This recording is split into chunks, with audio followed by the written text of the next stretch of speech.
Doctor ইউনূসকে দীর্ঘ সময়ের জন্য ক্ষমতায় চাই। একেকজন একেক সময় বলছেন।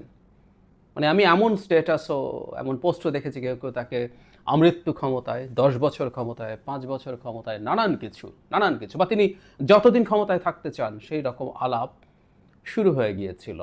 খুব বেশি পাত্তা দেওয়ার ব্যাপার ছিল না, কিন্তু সম্প্রতি দুজন খুবই গুরুত্বপূর্ণ মানুষ, এর মধ্যে একজন কিছুটা কম, একজন খুবই গুরুত্বপূর্ণ মানুষ এটা নিয়ে কথা বলেছেন। কম গুরুত্বপূর্ণ যাকে আমি মনে করি এই মুহূর্তে জনাব সার্জিস আলম, তিনি কথা বলেছেন ডক্টর ইউনূসের ক্ষমতায় থাকা নিয়ে। এবং আরেকজন জনাব পিনাকি ভট্টাচার্য, অত্যন্ত গুরুত্বপূর্ণ একজন মানুষ, নানান কারণে তিনি গুরুত্বপূর্ণ। তিনি বহু মানুষের সাথে কানেক্টেড, তিনি বহু মানুষকে কানেক্ট করতে পারেন, ইনফ্লুয়েন্স করতে পারেন। নট অনলি দ্যাট, যেটা আমার কাছে আরও বেশি গুরুত্বপূর্ণ, গত বেশ কয়েকদিন থেকে, মানে বেশ কিছুদিন, ১.৫-২ মাস হবে সময়টা, তিনি নিজেই ক্লেইম করছেন এই সরকারের অনেক ক্ষেত্রেই তিনি ইনফ্লুয়েন্স করেন এবং ওনার প্রভাবেই অনেক সিদ্ধান্ত নেওয়া হয়। ইনফ্যাক্ট এভাবেই উনি ক্লেইম করেছেন। এবং দুটো ঘটনা পরপর ঘটছে। জনাব পিনাকি ভট্টাচার্যের একটা ভিডিও আমাদের সামনে আসলো। তার যে আর্গুমেন্ট, তিনি যে প্রপোজাল দিয়েছেন, আমরা এভাবে বলবো, সেটা নিয়ে কিছু আলাপ আলোচনা যে হতে পারে না তা না, হতে পারে। কিন্তু এর পরপরই সারপ্রাইজিংলি সার্জিস আলম একই ইস্যুতে কথা বলেছেন। আমি আগে সার্জিস কি বলেছেন সেটা একটু পড়ি। প্রফেসর ডক্টর মোহাম্মদ ইউনূসের মতো একজন স্টেটসম্যানকে ৫ বছরের জন্য বাংলাদেশের একটি নির্বাচিত সরকারের প্রধানমন্ত্রী হিসেবে পাওয়ার আকাঙ্ক্ষা আমার আজীবন থাকবে। উনি নির্বাচিত সরকারের প্রধানমন্ত্রী, মানে আমরা একটু যদি এইটুকু আলোচনা করে নেই, নির্বাচিত সরকার মানে হচ্ছে তাকে কোনো একটা দলের পার্ট হয়ে প্রধানমন্ত্রী হতে হবে। তিনি আইদার নির্বাচনে পার্টিসিপেট করবেন, মানে মূল নির্বাচনে, না হলে তিনি না করলেও সে কোনো দল যদি জিতলো তারা তাকে চাইলে প্রধানমন্ত্রী করতে পারে, তবে হ্যাঁ, তাকে একটা আসন থেকে জিতে আসতে হবে। সেটা হতে পারে, এটা একটা অপশন হতে পারে। মানে নির্বাচিত সরকারের প্রধানমন্ত্রী তাকে হতে হলে দলে যেতে হবে। এবং বাংলাদেশে টেকনোক্র্যাট প্রধানমন্ত্রী হওয়ার কোনো সুযোগ নেই। টেকনোক্র্যাট মন্ত্রী হওয়া যায়, মানে এমপি না হয়েও মন্ত্রী হওয়া যায়, কিন্তু এমপি না হয়ে প্রধানমন্ত্রী হওয়া যায় না, অন্তত এক্সিস্টিং যে কনস্টিটিউশনাল ফ্রেমওয়ার্ক আছে তাতে। তো জনাব সার্জিস তাকে নির্বাচিত সরকারের প্রধানমন্ত্রী হিসাবে চাইছেন। আমরা একটু মাথায় রাখি তাহলে উনি কিভাবে নির্বাচিত সরকারের প্রধানমন্ত্রী হতে পারেন। এই মুহূর্তে মাঠে ক্ষমতায় যাওয়ার মতো দল আছে বিএনপি। এখন সার্জিসদের একটা নতুন দল আছে, তারা নতুন দল তৈরি করেছেন, এনসিপি। মানে এনসিপি টেকনিক্যালি ধরে নিচ্ছি, ওনার যদি স্বপ্ন থাকে এনসিপি যদি নির্বাচনে জিতে যায়, আমরা ধরে নিলাম এবার বা ইনফ্যাক্ট পরের নির্বাচন পর্যন্ত ডক্টর ইউনূস কতটা সক্ষম থাকবেন এই প্রশ্ন আছে, কিন্তু এই নির্বাচনে যদি জিতে যায় তাহলে কি ডক্টর ইউনূস তাদের প্রধানমন্ত্রী হবেন সেই সরকারের, সেই দলের হয়ে? তিনি কি কারো ছেড়ে দেয় একটা সিটে নির্বাচন করে জিতে এসে প্রধানমন্ত্রী হবেন? মানে যারা সার্জিস কি এইরকম স্বপ্ন দেখছেন, তিনি যদি দেখে থাকেন, খুব দিবা স্বপ্ন যদি না হয়, এর মধ্যে যদি লিস্ট কিছুটা যুক্তি থেকে থাকে, ইটস অ্যান অ্যালার্মিং সাইন। কারণ আমরা ডক্টর ইউনূস যখন ফিনান্সিয়াল টাইমসকে কথা বলেছেন ছাত্রদের দল নিয়ে, তিনি খুব স্পষ্ট বায়াস দেখিয়েছেন। একটা দলকে শুভকামনা জানানো আর বায়াস একই জিনিস না। ওই দিনের পর থেকে আমরা এই প্রশ্ন করছি, এবং এই প্রশ্ন করার যৌক্তিক কারণ আছে যে সরকার এবং বিশেষ করে প্রধান উপদেষ্টা, তখনও দলটা গঠিত হয়নি, উনি বলছিলেন ছাত্ররা যা অর্জন করেছে সেটা তাদেরকেই রক্ষা করতে হবে দল গঠন প্রসঙ্গে, না হলে অন্যরা এসে আগের মতো করে সব শুরু করে দেবে। মানে উনি একদম স্পষ্টত এক্সিস্টিং রাজনৈতিক দলগুলোকে কঠোরভাবে সমালোচনা করেছেন, যেভাবে এনসিপির যারা নেতা আছেন তারা আগে যেভাবে করতেন দল গঠনের আগে বা এখন, বা অন্য কেউ করছেন, ঠিক একই ঢঙে একই টোনে উনি করেছেন। যাই হোক, কিন্তু আমরা জনাব সার্জিসের এই বক্তব্যটা মাঠে আসাকে কিছুটা হলে রিলেট করতে চাই জনাব পিনাকি ভট্টাচার্যের ভিডিওর সাথে। তিনি দুদিন আগেই একটা ভিডিওতে ওনার প্রস্তাবনাটা ইজ ডিফারেন্ট, এবং এই ধরনের আলাপ আমাদের সমাজে আছে খানিকটা। ইনফ্যাক্ট এই ধরনের একটা চেষ্টা হয়েছিল বলেও আমরা জানি যখন প্রথম সরকার গঠিত হয়। জনাব পিনাকি আসলে মূলত একটা জাতীয় সরকার তৈরি করার কথা বলছেন, এবং খুব ইন্টারেস্টিংলি, মানে এইগুলো কতগুলো খুব কোইন্সিডেন্স হিসাবে উড়িয়ে দেওয়া মনে হয় না ঠিক হবে। তিনি যা বলেছেন ঠিক একই রকম একটা কথা কয়েক মাস আগে, মানে শেখ হাসিনা পালানোর মাস দুয়েকের মধ্যেই আমরা শুনেছি একজন উপদেষ্টার মুখে। আমরা আগে সেটা একটু স্মরণ করে আসি। তখন জনাব আসিফ নজরুল বলেছিলেন যে নির্বাচন ওনার কাছে মনে হয়েছে বছর দেড়েকের মধ্যে হবে। তো তখন প্রধান উপদেষ্টা ধর্ম উপদেষ্টা বলেছেন যেটা জনাব আসিফ নজরুল এবং ওয়াকুরুজ্জামান যা বলেছেন এগুলো তাঁদের ব্যক্তিগত মন্তব্য। তারপর তিনি খুব অবিশ্বাস্যভাবে বলছিলেন একটি সরকার পতন হয়েছে, আমি ওনার কোট পড়ছি, সেই সরকারের অবশিষ্ট সময় পূরণের জন্যই অন্তর্বর্তীকালীন সরকার বসানো হয়েছে। তার চেয়ে বড় কথা রাষ্ট্র সংস্কার প্রসঙ্গ সংস্কার না করে নির্বাচন দিলে রাষ্ট্র নড়বড়ই থেকে যাবে, তাই সরকার সংস্কারে গভীরভাবে কাজ করছে। মানে শেখ হাসিনা যতদিন থাকার কথা 29 সাল পর্যন্ত উনি তাই মনে করেন, আর সেই টেনিওরটা থাকবেন। জনাব পিনাকি ভট্টাচার্য ঠিক একই ধরনের একটা কথা বলেছেন যে শেখ হাসিনার ওই টেনিওরটা থাকতে হবে, তবে তুই নিশ্চিত এই সরকারটা ঠিক এই চেহারায় থাকবে সেটা তিনি বলেননি। 5 আগস্ট শেখ হাসিনার পালিয়ে যাওয়ার পর একটা জাতীয় সরকার বিএনপি জামায়াত সহ অপরাপর দলদেরকে নিয়ে একটা জাতীয় সরকারের চেষ্টা হয়েছিল বলে আমরা জানতে পারি। জনাব নাহিদ ইসলাম এটা খোলাসা করেছেন এবং তখন বিএনপি তাতে রাজি হয়নি বলে বলেছেন। এখন জনাব পিনাকি ভট্টাচার্য এই আলাপটা আবার এনেছেন, সেটা হচ্ছে তিনি প্রধান উপদেষ্টার সাথে তার ডেপুটি হিসাবে উপপ্রধান উপদেষ্টা হিসাবে জনাব তারেক রহমানকে ইনক্লুড করতে চেয়েছেন। বিএনপির যেহেতু বড় দল তাদের লোকজন বেশি, জামায়াত, আদার ইসলামিক পার্টিস এবং বাম সহ যারা যারা স্টেক হোল্ডার্স আছে এবং উপদেষ্টাদের মধ্যে যারা সবচেয়ে ভালো পারফর্মিং তাদেরকে রেখে একটা সরকার করা যেটা এই টেনিওরটা পার হবে। তিনি জনাব তারেক রহমানের কী সুবিধা এবং তিনি জামায়াতের কী সুবিধা, ইসলামিক দলগুলোর কী সুবিধা, দেশের কী সুবিধা সব একত্র করেছেন, করে তিনি ওনার ন্যারেটিভটা দাঁড় করিয়েছেন। এমনকি সেনাবাহিনীর কী সুবিধা, মানে সেনাবাহিনী যেহেতু অনেক চাপে আছে, বিশেষ করে জাতিসংঘের রিপোর্টে তাদেরকে অ্যাকিউজ করার আলাপ আছে, জনাব পিনাকির বক্তব্য অনুযায়ী সেনাপ্রধান এই ভয়ে আছেন, তাই এই ভয় থেকে মুক্তি দিতে পারে এটা। এবং আমি দেখলাম তার ওই বক্তব্যে, যদিও ঠিক পরের ভিডিওটাতে তিনি আবার সেনাপ্রধানের প্রতি বেশ অ্যাটাকিং হয়েছেন, কিন্তু সে আগের ভিডিওটাতে তিনি সেনাপ্রধানের প্রতি এক ধরনের অলিভ ব্রাঞ্চ দিয়েছেন, শান্তি স্থাপনের চেষ্টা, যে এগুলো সব কিছু যদি ঠিকঠাক হয়, ইভেন তিনি জনগণের সাথে সেনাবাহিনীর বা সেনাপ্রধানের যে দূরত্ব তৈরি হয়েছে, অবিশ্বাস তৈরি হয়েছে, তার ভাষায় তিনি যেটা মনে করেন সেটা তিনি দূর করারও চেষ্টা করার প্রস্তাব দিয়েছেন। মানে অনেক আলোচনা আছে, আমি আসলে আলোচনাগুলো করব আমি গ্রসলি, আমি এটা হয়তো রিপিট করাও ঠিক হয়নি। আপনারা যারা আমার ভিডিও শুনছেন নিশ্চিতভাবে প্রায় সবাই মিস্টার পিনাকি ভট্টাচার্যের এই ভিডিওটা শুনেছেন।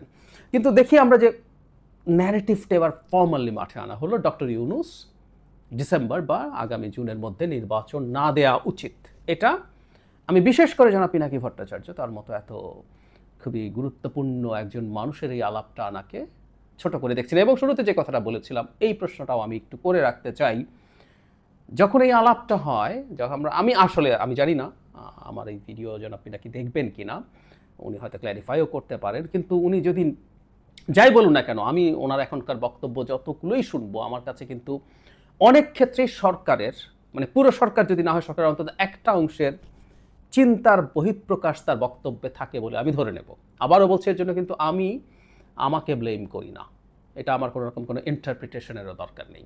তিনি সরাসরি ক্লেম করেছেন, বিভিন্ন সময় উপদেষ্টা নেওয়া হচ্ছে, কাকে নেওয়া হচ্ছে না, কী হবে না হবে, কেউকে নেওয়া হলে তিনি সেটা ক্ষেত্রে বলছেন। নট অনলি দ্যাট, জনাব আসিফ মাহমুদ যে বক্তব্য দিয়েছেন সেনাপ্রধান এবং আমাদের প্রধান উপদেষ্টাকে কেন্দ্র করে, তার দুদিন আগে আমি আমার আগের একটা ভিডিওতে বলেছি, জনাব পিনাকি সেটাকে নিয়ে সেনাপ্রধানকে তিনি কিছু একটা দিতে যাচ্ছেন, বলতে যাচ্ছেন, তাকে চাপে ফেলতে যাচ্ছেন, তার ইঙ্গিত ছিল, এবং জনাব আসিফের ভিডিওকে যুক্ত করে তিনি বলছেন। সো আইদা তিনি জেনেছেন, উনি আগে জেনেছেন যেহেতু উনি নিজে এটাকে প্রেজেন্ট করেছেন, অথবা তার ইনস্ট্রাকশনেই কাজটা হয়েছে। তো ফলে আমি যে কথাটা বলছি, আমি জনাব পিনাকি ভট্টাচার্যকে এখানে আমরা একটু স্মরণ করে রাখবো। জনাব আসিফ যে ভিডিওটা করেছেন, তিনি একবার বিদেশে গিয়েছিলেন, তিনি জনাব পিনাকি ভট্টাচার্যের সাথে দেখাও করতে গিয়েছিলেন, যেটা জনাব পিনাকি শেয়ার করেছেন। হতেই পারে, মানে আমাদের এই যে ওভারঅল শেখ হাসিনা বিরোধী যে মুভমেন্ট, সেখানে তিনি জনাব পিনাকির কথা বলছি, অত্যন্ত অত্যন্ত গুরুত্বপূর্ণ ভূমিকা পালন করেছেন দীর্ঘদিন ধরে, আনডাউটেডলি। কিন্তু যে কথাটা বলছিলাম, সো তাদের সাথে সেই যোগাযোগের জায়গাটা আছে, হয়তো অন্য কারোর সাথেও আছে, কিন্তু এটাও তিনি নিজে সরাসরি ক্লেম করছেন। ফলে এই যে আলাপটা মাঠে ছাড়া হলো, এটাই হলো আসলে মূল প্রশ্ন। এটা কি সরকার ছাড়তে চেয়েছে, বা সরকারের একটা অংশ কি চায় এই আলাপটা মাঠে আসুক? ইভেন ডক্টর ইউনূস, তার অবস্থানটা কি? তিনি নির্বাচনের কথা মুখে বলছেন। আসলে রাজনীতি খুব টাফ জায়গা, কোনো সন্দেহ নেই। কিন্তু ফলে এই কারণেই বলছি, সেই কারণেই যিনি মুখে যা বলছেন সেটাই মূল বিষয় হয়ে যাবে, নট নেসেসারিলি। সো এই আলাপটা সামনে আসলো। প্রধান যুক্তি হিসাবে যেটা দেখানো হচ্ছে, ডক্টর ইউনূস অসাধারণ সফল হয়েছেন, অসাধারণ সফলভাবে দেশ চালাচ্ছেন, সব কিছু খুব সুন্দর। আমি মনে করি না, আসলে একেবারেই মনে করি না। আমি বহুবার একটা কথা বলেছি, সেটা হলো ডক্টর ইউনূস আমাকে আজকে এই ইভেন অ্যাপারেন্ট প্রচুর ব্যর্থতার মধ্যেও আমাকে আজকে যদি জিজ্ঞেস করা যায়, এই মার্চ মাসের শেষে এসে দেশের এই অবস্থা দেখে আবার যদি আমরা 5 তারিখ থেকে এই জার্নি শুরু করি এবং যদি বলি মার্চে এই অবস্থা হবে, তারপরও আমি ডক্টর ইউনূসকে চাইবো কিনা, আমি বহুবার বলেছি আমি ডক্টর ইউনূসকে চাইবো। কারণ একটা জায়গায় তিনি আমাদের, মানে এটা ভয়ঙ্কর প্রয়োজনীয় ব্যাপার ছিল, সেটা হচ্ছে তিনি আমাদের তীব্র বিদেশি এবং স্পেসিফিকলি যদি বলি ভারতের কোয়ারশন থেকে, ভারতের তীব্র ক্ষতিকর আচরণ থেকে উনি আমাদের অনেকটা বাঁচিয়ে দিয়েছেন। সো আমাদের এই আপরাইজিংয়ের ফলে গঠিত সরকার সাস্টেইনই করতে পারতো কিনা সন্দেহ করার মতো যথেষ্ট কারণ আছে, যদি প্রফেসর ইউনূস আমাদের মাথার উপরে না থাকতেন ছাতার মতো হয়ে। কিন্তু এখানে একটা কিন্তু আছে, আমি খুব সিরিয়াসলি মনে করি তার সরকার, তার ক্যাবিনেট যতটুকু পারফর্ম করার কথা ছিল, মানে লিস্ট আমাকে ওটুকু বোঝাতে হবে না, ফর গডস সেক। শেখ হাসিনা বাংলাদেশকে কী করে গেছে, শেখ হাসিনা বাংলাদেশকে কী করে গেছে তার জন্য শত শত কলাম লিখেছি, শত শত ভিডিওতে কথা বলেছি, টক শো করেছি। সো আমি জানি ওগুলো। ওটা জানার মধ্যেও ওই প্রেক্ষাপটেও আরও অনেক ভালো পারফর্ম করতে পারতো যদি টিমটা ভালো হতো এবং সেটার নেতৃত্ব যদি তার দিক থেকে ভালো হতো। ইভেন মিস্টার পিনাকি ভট্টাচার্য খুব দীর্ঘদিন এবং খুব অল্প সময়ের মধ্যে he started criticising the government. আমাদের মনে আছে 7 দিন 10 দিন 2-3 সপ্তাহের মধ্যেই তিনি যথেষ্ট সমালোচনা উপদেষ্টাদেরকে নানান ক্ষেত্রে করেছেন। তো সরকার ভালো পারফর্ম করছিল না, এখন বরং পারফরমেন্স ডেটারিয়েট করেছে বলে আমি ব্যক্তিগতভাবে মনে করি। কিছু অর্জন আছে, প্রত্যেকটা সরকারই যেমন থাকে, এই সরকারের বেশ কিছু অর্জনও আছে, এটাও ভুল কথা না, আমরা ওই পুঙ্খানুপুঙ্খ আলোচনাতে যাচ্ছি না। কিন্তু ডক্টর ইউনূসকে এইভাবে সামনে প্রেজেন্ট করা হচ্ছে যে তিনি অত্যন্ত এফিশিয়েন্ট একজন সরকার প্রধান, যার মতো কাউকে আমরা আর কখনোই পাবো না হয়তো। এবং বিএনপি ব্যর্থ হবে, মানে আমাদের এই জায়গাটা একটু মাথায় রাখতে হবে, বিএনপির মতো একটা দলকে বলে দেওয়া হচ্ছে যে তুমি পারবে না এবং তুমি পারবে না বলে এটা করতে হবে। মানে আমরা কখনো এরকম একটা আলোচনা, এই প্রসঙ্গে একটু যোগ করে রাখি, বিএনপিকে সংস্কারের জন্য চাপ দেওয়া হচ্ছে এটা বলে যে সংস্কার এখন করতে হবে কারণ তুমি কিন্তু সংস্কার করবা না। মানে এরকম একটা আইডিয়া মাথায় রেখে কারোর সাথে নেগোসিয়েশন সম্ভব কিনা আমি জানি না। যারা বিএনপিকে সাথে রেখে বিএনপিকে কনভিন্স করিয়ে তারা সংস্কার করতে চায়, শুরুতেই বলছে তুমি কিন্তু সংস্কার করবা না। তো তাই যদি হয়ে থাকে, বিএনপি সংস্কারের যেসব, বিশেষ করে লিগাল যেসব চেঞ্জ হবে, কনস্টিটিউশনাল চেঞ্জ তো এখন হতেই পারে না, লিগালগুলো সব এসে সম্পূর্ণ বাতিল করে দেওয়া তো মুহূর্তের ব্যাপার। একটা আইন পরিবর্তন করে ফেলা, সংসদে সংখ্যাগরিষ্ঠতা থাকলে কী সমস্যা। ঠিক একইভাবে এখানেও তুমি পারবা না বিএনপি, সুতরাং তুমি এটা মেনে নাও। আমরা একটা কথা মনে রাখা দরকার, এটা সঠিক, সেটা হচ্ছে সামনের সরকারটার নানা রকম চাপ থাকবে, এটা সত্য। আমাদের দীর্ঘদিন একটা স্বৈরাচারী ব্যবস্থার পর আমাদের বিউরোক্রেসি, আমাদের পুলিশ, আমাদের ব্যবসা, আমাদের ব্যাংক, আমাদের অর্থনীতি, আমাদের এলডিসি গ্র্যাজুয়েশন নিয়ে চ্যালেঞ্জ, অনেক কিছু আছে, এটা ভুল না, এটা সঠিক কথা। সো এই সময়ে বিএনপি কী করতে পারে, আমি ধারণা করি বিএনপি তার জায়গা থেকে এটা হয়তো আঁচ করেই তারা একটা জাতীয় সরকারের কথা বলছে। ওখানে কারা কারা থাকবে আমরা নিশ্চিত নই, কিন্তু জাতীয় সরকার আলাপ তারা অলরেডি এনেছে। তারাও মনে করে তারা এই সময়টায় একাভাবে থাকবে না, সেটা হতে পারে। আর এখন আদতে এই লম্বা সময় থাকলে কি হবে না হবে, এবং আসলে ওটার মাধ্যমে আদতে ডক্টর ইউনূসকে লম্বা সময়ের জন্য ক্ষমতায় রাখার আলাপ শুরু হচ্ছে। অনেকগুলো পজিটিভস নেগেটিভস আছে, কিন্তু যে দলটাকে বলা হচ্ছে যে তারা পেরে উঠবে না, তারা পারবে না, কেউ পারবে না, এটা বলে এটার মাধ্যমে আদৌ কি অর্জন করা যাবে আমি নিশ্চিত নই। কিন্তু আসলে এই যাবতীয় আলাপের কেন্দ্র আসলে আমি মনে করি একটা জায়গায়, সেটা হচ্ছে এই বছরের শেষে বা আগামী বছরের মাঝামাঝির মধ্যে নির্বাচন হবে না, ডক্টর ইউনূস ক্ষমতায় থাকবেন বা দায়িত্বে থাকবেন। ডক্টর ইউনূসের যে ভূমিকার কথা বলা হচ্ছে, অনেক ক্ষেত্রে এটা সত্য, অনেক ক্ষেত্রে এটা সঠিক, কোনো সন্দেহ নেই, কিন্তু তাকে অন্য কোনোভাবে ভবিষ্যতের সরকারেও ইনভলভ রাখা যায় কিনা সে আলাপ বরং হতে পারে নির্বাচিত সরকারে, তার নেতৃত্বেই এটা থাকতে হবে। এবং মানে এই যে ডিপেন্ডেন্সের কথা, মানে আমি এভাবে যদি বলি, ডক্টর ইউনূস যে গ্রামীণ ব্যাংকের দায়িত্বে ছিলেন, উনি ওনার বয়স পেরিয়ে যাওয়ার পরও এটা তো হয়েছিল। এটা তো আসলে হবার কথা না। প্রত্যেকটা মানুষের বিকল্প তার প্রতিষ্ঠানে। আমি শতভাগ হয় না, কোনো সন্দেহই নেই। পৃথিবীতে কেউ আরেকজনের শতভাগ বিকল্প হতে পারে না। প্রফেসর ইউনূসের বিকল্প হওয়া সম্ভব না, আমরা মানি। কিন্তু সেটার মতো কাজ করার মতো পরিস্থিতি বা প্রেক্ষাপট তো মানে কাউকে না কাউকে তৈরি করে দিতে হয়, সেটা তো হয়। তো সেখানেও একই রকম ব্যাপার আছে। আমরা মনে করি যে এখন থেকে ৩ বছর, ৪ বছর, ৫ বছর আরও তিনি থাকলেন। তারপর তো কোনো একদিন আমাদেরকে ওনাকে ছাড়াই চলতে হবে। কেউ বলতে পারেন যে এ সময়ের যে আ টারময়েল টাইমটা, এটা পার হয়ে গেলে আর ভবিষ্যতে জার্নি এত টাফ হবে না। আমরা যদি রাদার এভাবে বলি যে উনি থাকাটাও আবার বহু ক্ষেত্রে টারময়েলের পরিস্থিতি তৈরি করে রাখতে পারে। কারণ হচ্ছে যে প্রেক্ষাপটে, যে পরিস্থিতিতে আমাদের পলিটিক্যাল কালচারগুলো বিরাজ করে, সেখানে এরকম একটা লম্বা সময়ের সরকার সমস্যাও তৈরি করতে পারে।